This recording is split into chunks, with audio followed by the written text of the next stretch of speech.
আজকে আমরা শিখব কিভাবে একটি ওয়াইফাই পাসওয়ার্ড চেঞ্জ করা যায়। So hey guys, it's me TZ Rafi and আপনারা দেখছেন টেকনিক্যাল টিজেড। চলুন শুরু করা যাক।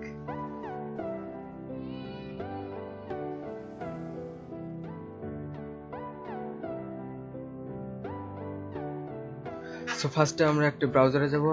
আমরা ক্রোম ব্রাউজারটি ইউজ করছি। সো ক্রোম ব্রাউজারে আমরা নিউ একটা ট্যাব দেব। সো অ্যাড্রেস বারে লিখব আমরা 192.168.0.1। সো আমাদের ফার্স্ট এটা খেয়াল রাখতে হবে, আমরা টিপি লিংক ইউজ করতেছি, TP link router. So TP link রাউটারের আইপি অ্যাড্রেস হচ্ছে 192.168.0.1। So enter Dev.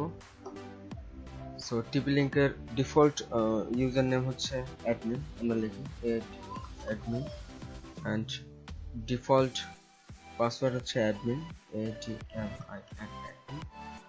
Log in করলাম। সো এরকম একটা প্ল্যাটফর্ম আসবে। আমরা যেহেতু পাসওয়ার্ড চেঞ্জ করছি, সো ওয়্যারলেসে যাব, ওয়্যারলেস সিকিউরিটি। আমরা এখানে দেখছি আমার একটা পাসওয়ার্ড দেওয়া আছে, আমরা চেঞ্জ করব।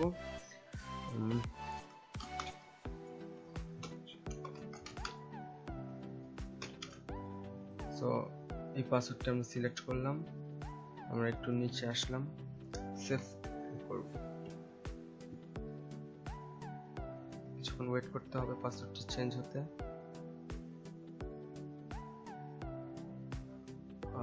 আমরা দেখতে পাচ্ছি পাসওয়ার্ডটি সাকসেসফুল হয়ে গেছে। সো এই ছিল আমাদের আজকের টিউটোরিয়াল। ভিডিওটি ভালো লাগলে লাইক, কমেন্ট, শেয়ার করবেন। ধন্যবাদ।